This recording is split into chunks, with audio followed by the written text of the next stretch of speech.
जो आगे वीडियो में मैं आपको बताऊंगी उसके मेन जो पॉइंट्स ऑफ डिस्कशन है वो है गर्भवती महिला का और उसके बेबी का कैसे ख्याल रखा जाए, उसे क्या सावधानियां बरतनी चाहिए, क्या कोरोना का कोई असर होता है प्रेगनेंसी या बेबी के ऊपर, अस्पताल आपको किस स्थिति में जाना चाहिए, और क्या मेरा डिलीवरी सिजेरियन होगा तो उसमें कैसे डिसीजन होगा, क्या प्रिकॉशंस लिए जाएंगे, क्या मैं बच्चे को दूध पिला सकूंगी, और सेफ्टी इन हॉस्पिटल, क्या बच्चे हॉस्पिटल जाने से कोई खतरा तो नहीं है। तो हम अपने डिस्कशन पे वापस आते हैं। पहली चीज आप जानना चाहेंगी कि प्रेग्नेंट महिला पे कोरोना का क्या खास प्रभाव है। कोरोना का जितना जनरल पॉपुलेशन पे असर है वही आप भी उतनी ही प्रोबेबल है ये डिजीज से अफेक्ट होने के लिए। जैसा कि बताया जा रहा है कि जो एल्डरली लोग हैं, जिनकी इम्यूनिटी कम है, डायबिटिक्स, हाइपरटेंसिव, जिनको ब्लड प्रेशर या शुगर की शिकायत है, उनको ये बीमारी से असर होने का ज्यादा चांस है। लकीली हमारी प्रेग्नेंट लेडीज यंग विमेन होती हैं, हेल्दी विमेन होती हैं, तो उनको कोई अलग से खास खतरा नहीं है। फिर भी आपको सावधानियां सारी लेनी चाहिए, जिसके बारे में मैं आपको आगे बताऊंगी। दूसरा क्वेश्चन है, क्या मेरे बच्चे पे कोई असर हो सकता है, मेरी प्रेगनेंसी पे कोई असर हो सकता है। इसको हम लोग मेडिकल भाषा में वर्टिकल ट्रांसमिशन कहते हैं। वर्टिकल मीन्स मदर से बेबी की तरफ ट्रांसमिशन होना डिजीज का। तो अभी तक जो स्टडीज है उनमें ऐसा नहीं पाया गया है कि प्लेसेंटा के थ्रू बेबी तक ये डिजीज चला जाए। पर हाँ, एक दो जगह शुरू में ऐसे केसेस कुछ कंट्रीज में 2 केसेस रिपोर्टेड थे जहाँ पे कि न्यूबॉर्न बेबी को था, पर वो बहुत माइल्ड डिजीज था, बच्चे बहुत जल्दी ही डिस्चार्ज होकर चले गए। पर अभी तक जो साइंस ने और टेक्नोलॉजी ने पता किया है उसके हिसाब से इसका कोई वर्टिकल ट्रांसमिशन नहीं है। तो थर्ड क्वेश्चन, जो तीसरा सवाल आपका आ सकता है वो है कि मैं इस समय क्या सावधानियां बरतूं जैसे मुझे डिजीज ना हो, या मैं अपनी रेजिस्टेंस कैसे बढ़ा सकती हूँ। पहले मैं आपको घर में क्या सावधानियां बरतनी है उनके बारे में बताऊंगी। घर में जैसे कि सभी को करना है frequent hand washing. Hand washing मतलब 20 सेकंड तक आपको हाथों को अच्छी तरह मल के सारी उंगलियों के बीच में, अंगूठे के पास, wrist, palm, finger tips, nails में जो हमारे घुस जाता है कोई भी गंदगी, हमको पता नहीं चलेगा वायरस कब हमारे शरीर में कहाँ से आ गया। वो आपको 20 सेकेंड्स वाला हैंड वॉशिंग फ्रीक्वेंटली घर में करना है। और अगर आप सैनिटाइजर यूज कर रहे हैं तो आपके सैनिटाइजर में 70% एल्कोहल जरूर होना चाहिए। सोशल डिस्टेंसिंग मीन्स घर में भी जब आप बैठे हैं, टीवी देख रहे हैं और लोग हैं, कम से कम 1 मीटर का फासला रखें। अब आप इससे पहले मैं आपको बताना चाहूंगी ये बीमारी कैसे फैलती है।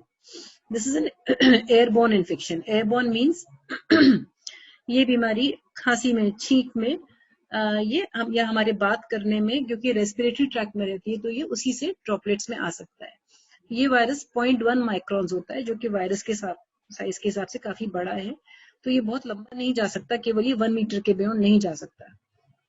कुछ स्टडीज में इसको 2 मीटर्स कहा गया है, कहीं 6 फीट डिस्टेंस कहा गया है, बट आई वुड से घर में आप 1 मीटर का डिस्टेंस कम से कम आपस से बना के रखिए। सेकेंड थिंग इज, हम बात कर रहे थे हाथ धोने की, सैनिटाइजर यूज करने की, सोशल डिस्टेंसिंग की। बाकी आप अगर घर में किसी को सर्दी खांसी है तो या तो वो पर्सन को तो पूरा मास्क पहनना ही है, आप खुद भी मास्क पहन के रखिए। बच्चों को बाहर जाने से वैसे भी रोकना है, लॉकडाउन है, क्योंकि बच्चे खुद अफेक्ट नहीं होंगे पर वो डिजीज लेके आ सकते हैं। अगर घर में एल्डरली है उनको आपको संभालना है, उनसे उनको भी दूर रखिए। ये आपके घर के प्रिकॉशंस की बात हुई। अगर सर्दी खांसी, आपको भी छींक खांसी कुछ भी आती है तो उसको एल्बो में लीजिए, बजाय हाथ पे लेने के एल्बो में लीजिए, या टिश्यू पेपर जिसको आप प्रॉपरली डिस्कार्ड करेंगे, डस्टबिन में डालेंगे। देन एक और आप जानकारी जो लेना चाहेंगे कि बाहर अगर मुझे सब्जी लेने जाना है, कुछ मिल्क लेने जाना है तो मैं क्या करूं, घर में और कोई नहीं है, अगर जरूरी है, कोई नहीं जा सकता है, तो आप प्रॉपर मास्क पहन के सिंपल, कई लोग देखती हूँ मैं ऐसे दुपट्टे को ऐसा कर लेते हैं। ये आप, हमको पुलिस को थोड़ी दिखाना है कि हम मास्क पहने, हमको अपने आप को प्रोटेक्ट करना है। वायरस नहीं देखेगा कि आपने मास्क प्रॉपर लगाया क्या है। तो आपको 3 लेयर्ड मास्क, आजकल बहुत से तरीके व्हाट्सएप पे मीडिया में आ रहे हैं जहां आप घर में ही मास्क बना सकती हैं। लेयर्ड मास्क होना चाहिए पूरा, nose and mouth is the main area, preferably eyes भी, अगर आप चश्मा पहनती हैं चश्मा पहन के जाइए। यही सबसे हमारा फेस पे हार्ड टच होता है तो हमारे अंदर वो वायरस जा सकता है। फिर बात आएगी कि मैं अपनी इम्यूनिटी कैसे बढ़ाऊं, रेजिस्टेंस कैसे बढ़ाऊं। अच्छा खाइए, अच्छा सोइए, ये तो हमेशा से कही कहावत जो है। और आपको प्रेगनेंसी में आपके डॉक्टर ने सजेस्ट किया होगा न्यूट्रिशियस खाना कैसे खाना है, healthy food, fruits, lots of fruits, vegetables, salads, फल खाने हैं, दूध लेना है। नींद आपकी जरूर पूरी होनी चाहिए। इस समय बच्चों के भी स्कूल का कोई टेंशन नहीं है जिनके छोटे बच्चे घर में हैं। इसलिए प्रॉपर नींद कम से कम 8 घंटे रात में सोइए और दिन में भी मौका लगे थोड़ा आराम करें। सभी के ऊपर इस समय घर का काम काफी आ गया है, पर आप घर का लाइट वर्क कीजिए, पर भारी सामान खिसकाना, भारी भारी बकेट्स उठाना, वो सब आपको नहीं करना है क्योंकि आप प्रेग्नेंट हैं। पर थोड़ी एक्सरसाइज, योगा, इस समय बहुत सारे आपको यूट्यूब पे फ्री चैनल्स मिल जाएंगे जहां आप देख के योगा इन प्रेगनेंसी कर सकती हैं। स्ट्रेस आजकल बहुत बिल्डअप हो रहा है, एक तो घर में सब लोग हैं तो जिम्मेदारियां लेडीज की बढ़ गई हैं, पर आपको प्रेगनेंसी में स्ट्रेस से दूर रहना है। स्ट्रेस कारण हो सकता है बच्चे की ग्रोथ अफेक्ट कर सकता है, आपको प्री टर्म डिलीवरी हो सकती है। इन सबसे बचने के लिए आप मेडिटेशन डेली कीजिए, मॉर्निंग इवनिंग मेडिटेशन कीजिए, योगा, ये सब आपको हम एक्सरसाइज योगा हमारे लिए अच्छे हैप्पी हार्मोन्स रिलीज करते हैं, मतलब जिनसे हमारे स्ट्रेस को जो न्यूट्रलाइज करता है। और अच्छी किताबें पढ़िए, बहुत ज्यादा न्यूज ना देखें। न्यूज आप सुबह शाम ठीक है, जस्ट अपडेट होना चाहिए कि क्या हो रहा है सोसाइटी में, बट ज्यादा न्यूज और टीवी से ना टाइम स्पेंड करें। मैं प्रेगनेंसी के टाइम में डॉक्टर से कब सलाह लूं, डॉक्टर ने तो मुझे अगले महीने बुलाया था, अब तो मेरा टाइम हो गया। आजकल बहुत से डॉक्टर्स टेली कंसल्टेशन कर रहे हैं। टेली मीन से हम लोग फोन पे या डिफरेंट एप्स हैं, मीटिंग प्लेटफॉर्म्स है, उनके थ्रू हम पेशेंट्स को गाइड कर रहे हैं। कई बार डॉक्टर से डायरेक्ट बात करके, जो फोन पे वैसे बात करने से नहीं होती, आमने सामने चेहरा देख के बात करने से आपको तसल्ली भी लगती है और आप छोटी छोटी बातें सारी डिस्कस कर सकती हैं। आपको मोस्टली हॉस्पिटल पेशेंट्स को जल्दी अर्ली प्रेगनेंसी वालों को हॉस्पिटल नहीं बुला रहे हैं क्योंकि आपके लिए हाथ से जांच करना इस समय इतना इम्पोर्टेंट नहीं है। जो आपके सजेस्टेड टेस्ट हैं, जैसे कि 12 वीक्स पे आपका डुअल मार्कर टेस्ट होना या NBNT स्कैन होना, वो आप मिस ना करें। चाहे तो अपने डॉक्टर से आप लिस्ट ऑफ टेस्ट ले लीजिए कि मुझे जरूरी टेस्ट है, उनकी आप लिस्ट दे दीजिए जिससे मिस ना हो जाए। डॉक्टरों के फोन में बहुत सारे मरीजों के मैसेजेस आ रहे होते हैं, तो आपको वो ट्रैक नहीं कर पाएंगे। आपको जरूरी है वो लिस्ट मार्क कर लें, अपने पास ले लें और अपने डॉक्टर से सही समय पे कि आपने बताया था मेरा इतने वीक्स लेवल 2 का टाइम हो गया है, तो मैं कहाँ करा लूँ। कुछ प्राइवेट हॉस्पिटल्स, कुछ गवर्नमेंट हॉस्पिटल्स धीरे धीरे ये सब सुविधाएं दे रहे हैं क्योंकि प्रेग्नेंट पेशेंट्स को भी हम इग्नोर नहीं कर सकते। तो जहां भी आपको अपॉइंटमेंट मिले वहां जाके आप अल्ट्रासाउंड और अपना ये टेस्ट करा सकती हैं। और इम्पोर्टेंट ब्लड टेस्ट को मिस नहीं करना है। अर्ली प्रेगनेंसी जैसे 28, 30, 32 वीक्स तक अगर आपका बेबी अच्छे से हिल रहा है, आपकी अल्ट्रासाउंड सही आ रही है, आपके ब्लड टेस्ट सही आ रहे हैं, तो हम ये मान के चलते हैं कि सब ठीक है। अक्सर हम लोग जो मरीज 34 वीक्स तक हमने भी ऐसा बनाया हुआ है, जो मेडिकल हम ग्रुप्स हैं उसमें हमारा जो अभी रिकमेंडेशन है कि 34 वीक्स के बियॉन्ड हमको पेशेंट को फिजिकली एग्जामिन करना जरूरी है क्योंकि इस समय बच्चे की ग्रोथ, आपका हाई ब्लड प्रेशर, कई फैक्टर्स ऐसे हैं जो हमको फेस टू फेस डिस्कस करने होते हैं और पेशेंट को एग्जामिन करना होता है। अब आप हॉस्पिटल जाने में क्या प्रिकॉशंस लेंगी? काफी लोग डरे होते हैं, नहीं हॉस्पिटल तो अक्सर हॉटस्पॉट जैसे ही हो रहे हैं, हॉस्पिटल में मरीज आ रहे हैं, हम कैसे जाएं, हम नहीं जाना चाहते। उसके लिए आपको पहले तो आपको अपॉइंटमेंट लेना चाहिए। आपको क्या सावधानियां लेनी है और हॉस्पिटल क्या सावधानियां ले रहा है, उन दोनों के बारे में मैं आपको बताऊंगी। हॉस्पिटल में आपको अपॉइंटमेंट जब लिया है उस समय आप कोशिश करें पहुंच जाए, क्योंकि हॉस्पिटल्स भी 15-15 मिनट की जगह आजकल आधे आधे घंटे पे अपॉइंटमेंट्स दे रहे हैं, जिससे कि सोशल डिस्टेंसिंग बनी रहे। तो समय पर पहुंचिए। मास्क, प्रॉपर लेयर्ड मास्क जैसा मैंने बताया बाहर जाते हुए पहनते हैं, वो लेकर जाइए। सैनिटाइजर आप साथ ले जा सकते हैं। हॉस्पिटल में फ्रीक्वेंटली हैंड वॉशिंग वहां भी फैसिलिटी हर जगह होगी। हॉस्पिटल में साथ कम से कम लोगों को ले जाएं। कम से मतलब है अक्सर मदर या मदर इन लॉ साथ में जाना चाहते हैं, पर एक तो वो भी एल्डरली एज ग्रुप में है, उनको भी हम बीमारी से हमको बचाना है। दूसरा, हॉस्पिटल में जाने पे कई बार आपको गार्ड ही रोक देगा, केवल प्रेग्नेंट लेडी को और मे भी उसके हस्बैंड को अलाउ करे, बच्चे, छोटे बच्चे भी अलाउड नहीं होंगे जाना। तो हस्बैंड के साथ ही जाइए, समय पर पहुंचिए, सैनिटाइजर साथ लेके जाइए और डॉक्टर को सारी अपनी बीमारी के बारे में बताएं। अगर आपको इस तरह के कोई कोरोना से रिलेटेड कोई भी सिम्टम है तो डरिए नहीं, डॉक्टर से छुपाने से कुछ नहीं होगा, किसी से नहीं छुपाना है, क्योंकि आपको अपने आप को भी बचाना है, बच्चे को भी बचाना है। तो जस्ट शेयर कीजिए जरूर अपने जो भी आपको सिम्टम्स ऐसे अगर कुछ लग रहे हैं तो। दूसरा, हॉस्पिटल क्या प्रिकॉशंस लेता है। ओपीडी की मैं बात करूंगी। ओपीडी में हम लोग एक टाइम जैसा बताया मैंने, सोशल डिस्टेंसिंग करके हम लोग सीट्स भी हमने ऐसे रखी हुई है, कोई भी मरीज, बहुत ज्यादा मरीज एक साथ ना आए जिससे उनको पास पास ना बैठना पड़े। सेकेंडली, डॉक्टर्स भी जैसे हम होते हैं, हम एक पूरा गाउन पहनते हैं नीचे अपना हैंड वॉश वगैरह करने के बाद, फिर हम चश्मा लगाते हैं, हम लोग को N95 मास्क दिए गए हैं क्योंकि हम लोग high risk of catching the disease, हमको डिजीज पकड़ने की ज्यादा चांस है, इसलिए हम N95 मास्क लगाते हैं। फिर एक शील्ड हमको दिया जाता है जिससे वायरस अगर पेशेंट से भी हमारे पास आए तो शील्ड पे रुक जाए, हमारे चेहरे तक ना आए। ये दोनों के लिए, हमारे से आपको न जाए, आपसे हमको ना आए। और हम लोग चेयर्स भी पेशेंट की 1 मीटर डिस्टेंस पे लगाते हैं, दूर बिठाते हैं पेशेंट को, केवल हस्बैंड एंड वाइफ अलाउड है। और कम से कम समय के लिए रिपोर्ट्स भी हम कोशिश करते हैं पेशेंट पहले बाहर से अपनी रिपोर्ट सब ऑर्गेनाइज करके आए, जिससे कि उसको अंदर आके कम से कम समय बिताना पड़े। तो ये आपको डरना नहीं है हॉस्पिटल जाने से, सभी जगह प्रिकॉशंस पूरे लिए जा रहे हैं। अब हम आते हैं डिलीवरी के टाइम पे। वार्निंग साइंस आपको पता ही होंगे, दर्द रुक रुक कर शुरू होना, या पानी का बैग रप्चर, मतलब पानी की थैली फूट जाना, लीकेज ऑफ फ्लूइड जिसको हम कहते हैं, या फिर बच्चे का मूवमेंट बहुत कम महसूस हो, ऐसी कंडीशन जिसमें आपको हॉस्पिटल जाना चाहिए। जब आपको सपोज डिलीवरी के पेन शुरू हो गए, तब आपको हॉस्पिटल जाना है, तो क्या करेंगे? उससे पहले मैं कहना चाहूंगी, हाँ, अगर आपको घर में सपोज इन्हीं 9th मंथ्स में आपको कभी भी इस तरह के सिम्टम आ रहे हैं, फीवर, खांसी, सांस लेने में तकलीफ, तो आप किसको कांटेक्ट करें? अपने डॉक्टर्स को जरूर करें। टेस्ट आपका डॉक्टर आपको खुद ही गाइड करेंगे, हर एरिया में अलग अलग प्रोटोकॉल्स हैं, तो आपके डॉक्टर गाइड करेंगे कहाँ आप टेस्टिंग कराएं। जरूरी नहीं है आपको कोरोना करने के लिए इमीडिएटली बोले, डरना नहीं है इस टेस्ट। कुछ पेशेंट्स वरीड हैं कि अगर हमारा पॉजिटिव आ गया तो आप डिलीवरी कराएंगे या नहीं। ये बहुत बड़ा क्वेश्चन मार्क है, क्योंकि हमारे लिए भी डेली रूल्स चेंज हो रहे हैं और ये हमारे हाथ में नहीं है, हमारे हॉस्पिटल एडमिनिस्ट्रेशन उस समय क्या कहता है। पर डेफिनेटली आपको केयर तो की जाएगी, कैसे क्या होगा उसके बारे में उस समय पे क्या रूल है, जब आप आएंगे ऐसा टेस्ट लेके तभी बताया जा सकता है। और क्या मेरा सिजेरियन होगा या डिलीवरी होगी, कोरोना का इस पे कोई असर नहीं है। ये आपका ऑब्स्टेटिशियन जो आपके, अगर कोई ऑब्स्टेटिक इंडिकेशन है, जैसे कि आपके गर्भ के कारण अगर नॉर्मल या सिजेरियन के बीच में डिसीजन लेना है, वो जरूर लिया जाएगा।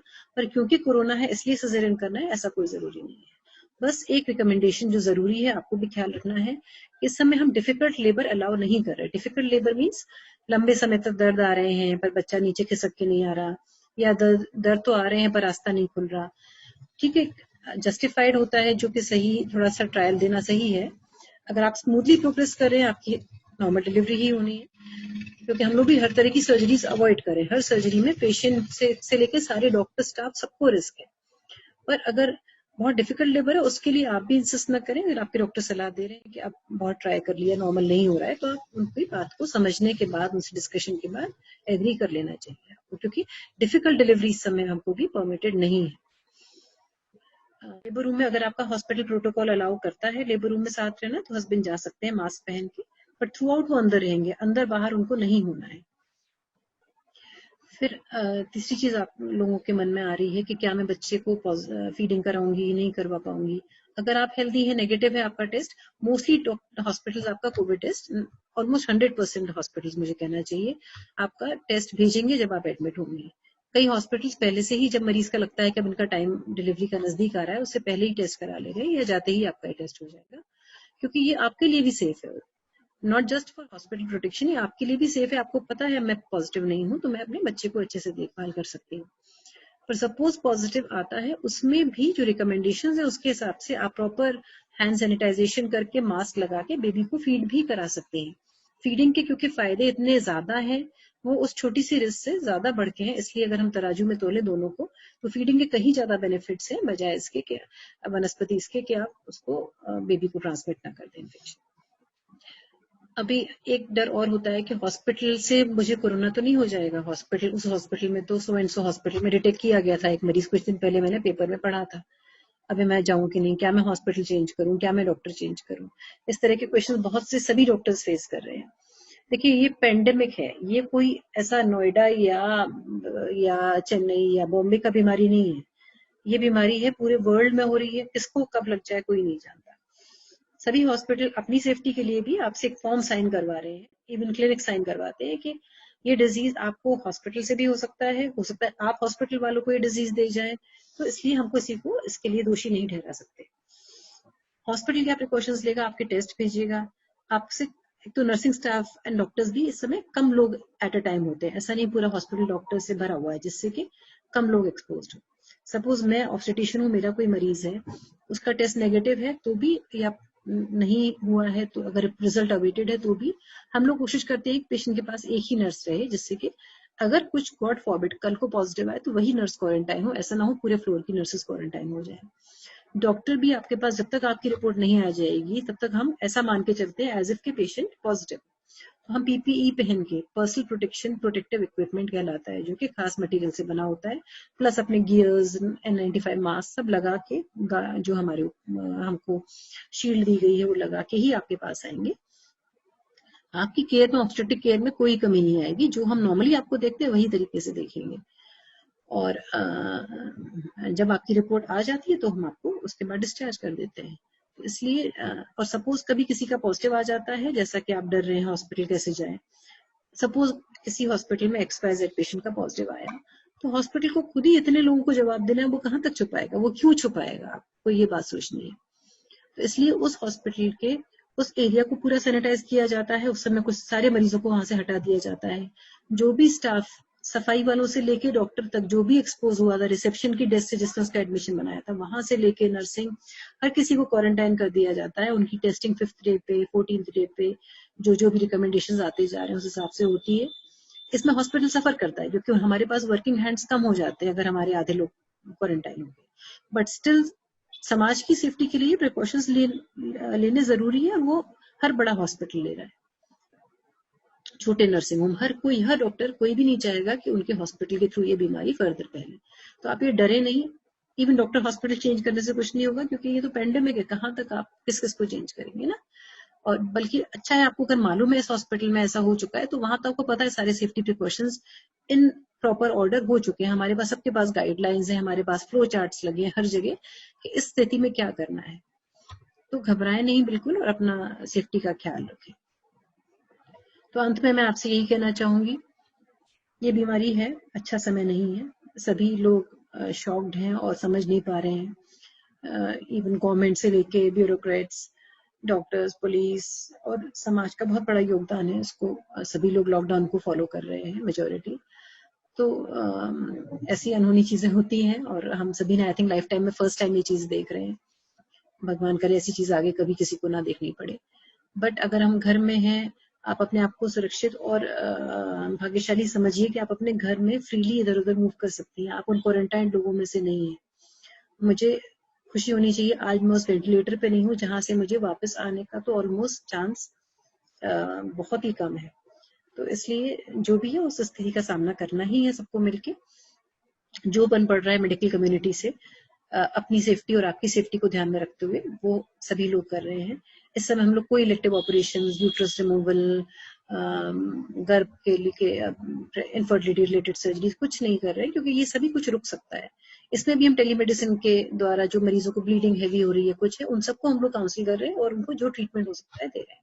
उसमें कुछ लिमिटेड गाइडलाइंस है, जैसे कैंसर सर्जरीज जहाँ के मरीज को बचाया जा सकता है सर्जरी द्वारा, वो सब बहुत सारे कॉम्प्लिकेटेड गाइडलाइंस हैं जो हमको भी अपने आप को डेली अपडेट करते रहना पड़ता है इनके लिए। हमारे भी वेबिनार्स हो रहे हैं, तो लेटेस्ट हमको भी अप टू डेट रहना जरूरी है, जिससे हम आपको ये सारी इंफॉर्मेशन पहुंचा सके। इसलिए take care and feel free for any further questions, and wishing you all a good, successful, smooth, healthy delivery, and bye for this. Bye for now.